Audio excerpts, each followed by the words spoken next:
Global Village. I'm Buddy Kunanan. Tonight's topic is Turkish society and culture. And joining us still is Ambassador Ezra Jankarur, and she is the ambassador of Turkey to the Philippines. Ambassador Jankarur, welcome back to our second segment. And interesting talk we've had.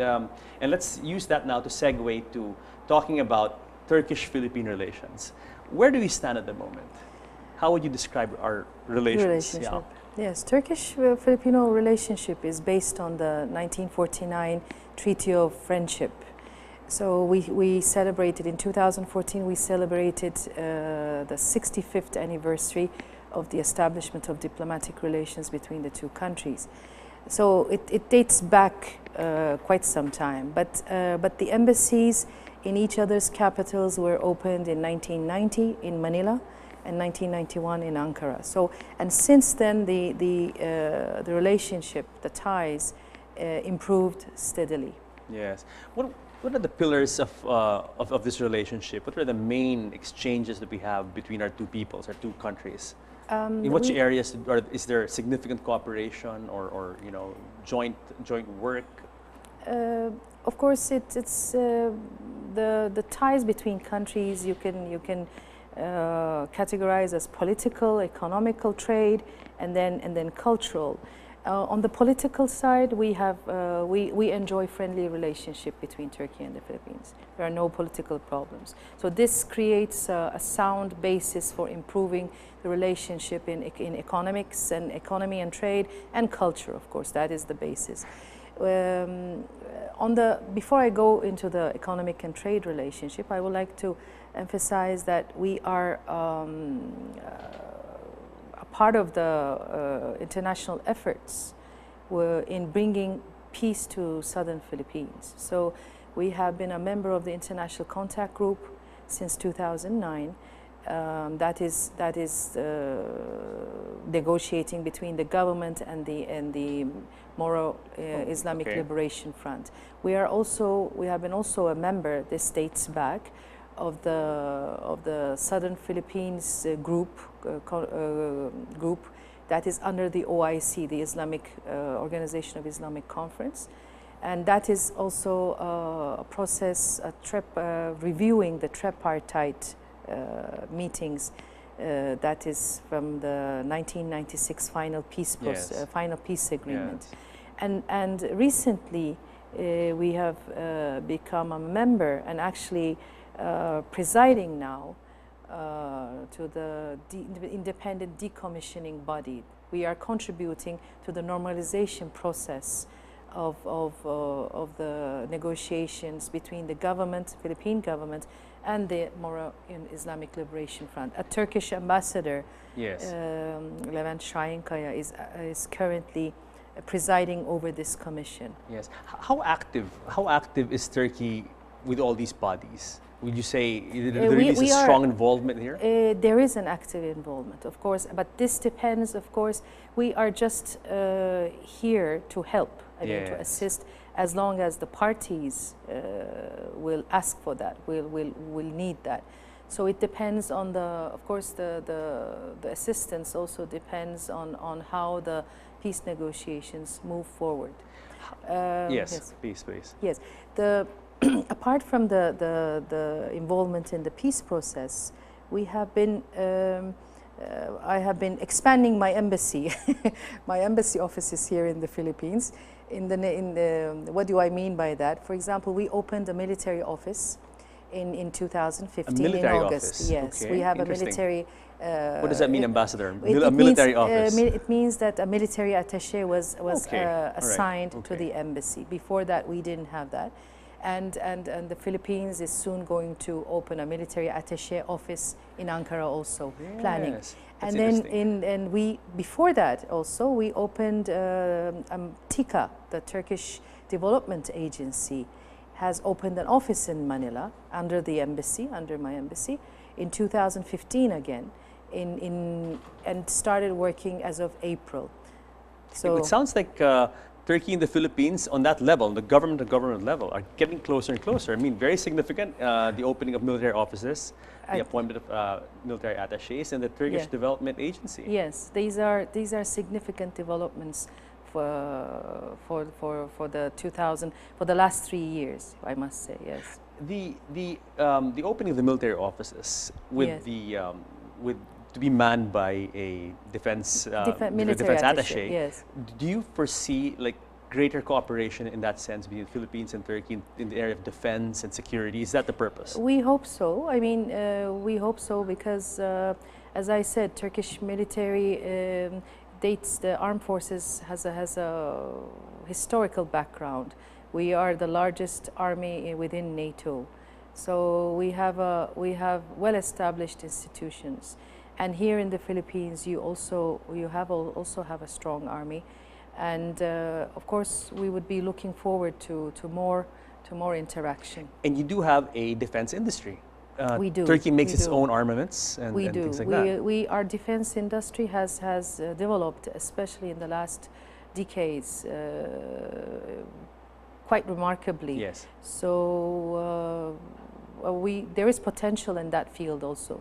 Yes, and interesting, the Turkish Development Agency, what is the mandate of this office? What are the main activities? Turkish Development Agency, shortly called as TICA, yes, is a development agency looking for cooperation projects, development cooperation, socio-economic development cooperation projects all around the world, actually. But within the ASEAN region, as far as I know, they only have one office in the Philippines now and in Myanmar. So they have been quite active, although they are new. They have been quite active in pursuing projects, development projects all around the Philippines. What kind of development projects are we talking about? Infrastructure, no, programs? Infrastructure. What kind of? They are more into livelihood programs. Okay, so that, very nice. for example, last December, I personally also went to give.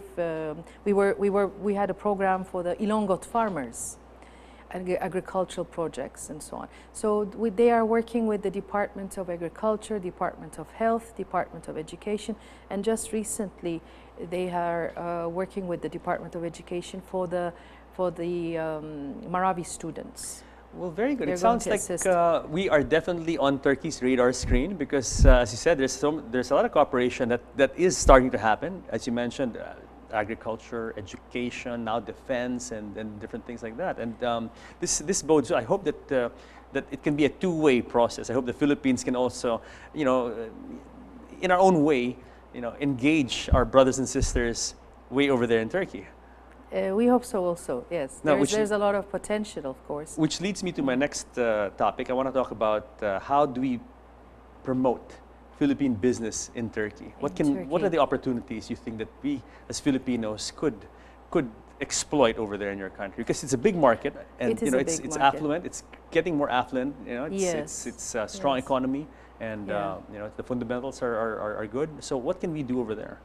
Maybe before that, I can mention a little bit of the Turkish-Filipino trade relationship. I mean, our trade balance is not as high as some other countries maybe. It's in 2013 it was 316 million US dollars.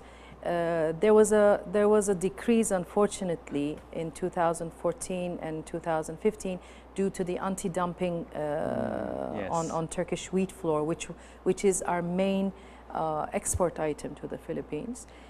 But as of 2016, there is a upward trend again. So we are happy about that. But then when we look, I think we should look comparatively. When we look at the statistics in 2002, for example, our trade volume was only 60 million US dollars. Okay. So in 10 years, it's not bad. We have it's almost fivefold or even more. That's impressive. So that is impressive. So and but this is not enough. Also, again, I mean, we have a lot of potential. Both countries. Definitely. Philippines is a market of more than 105 million people. Turkey is a market of more than 78 million people. So.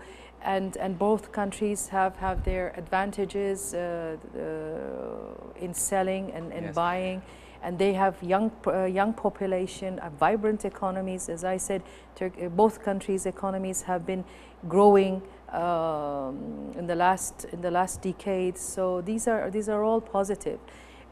What we need to do, I think, is to increase the people-to-people contacts. Yes, exactly. And then to create awareness, and also as the embassy and as the government, as you know, today the trade relations are pioneered by private sector. So the role of the government is to lay down the groundwork, yes. the necessary agreements, and so we have those agreements. The double taxation agreement was in force last year. We have a protection of investments agreement which was signed in the 1990s. So we have those, but we are looking forward to having the first joint economic commission between Turkey and the Philippines, between the trade ministries, which we haven't been successful in doing so. I think that is one of our projects, let's say. As you said, Excellency, huge potentials to exploit between the two countries, both very rich in terms of human resource, in terms of natural resources, and as you said, vibrant economies and all that. But a question I want to ask from of you before we break for our third segment is that you were assigned here in 95, 97, and now fast forward almost 20 years after. Did you see a significant increase in the awareness and the value Filipinos place on Turkey as a destination for business or tourism and all of that? I mean, because you mentioned, and I totally agree, it starts with people-to-people contact and awareness. That's how that's the basis of all these interactions. Would you say that there's been a huge improvement in that sense? I would say so, yes. In the last 20 years, the awareness, I must say that there was always, even when I was here 20 years ago, there was always an interest in the Philippines towards Turkey. I was meeting people who have been to Turkey already, and this especially started after the visit of President Fidel Ramos. That was the first visit of a Philippine president to Turkey, and that was in 1995. Was it the last? No. Okay. In 2009, Okay. in 2009, Good. President Arroyo visited Bravo. Turkey also. Very good. And in between, our late president Süleyman Demirel visited the Philippines in 1999. So we have had high-level visits, but we need to improve on that more, because high-level visits are important in giving the right messages to the people also. And to the private sector and to everybody. So yes, people-to-people contacts. As I said, there have been awareness in the Philippine side, and now with more so with the Turkish Airlines arriving to Philippines, there is a more awareness in Turkey about the Philippines, and that's a very positive thing. Maybe we can talk about that. We're going to have to pause for a break. When we come back, we're going to talk about one of my favorite topics, tourism, and the best way to go to Turkey. And I'm glad you mentioned Turkish Airlines, 5-star airline, one of the best in the world, and I think for so many years in a row, judged Europe's best airline. Yes. So when we come back, tourism, and guys, more of tourism and Turkish Airlines. When we come back, discussions on Turkish society and culture with Ambassador Ezra Jankaror. So stay tuned.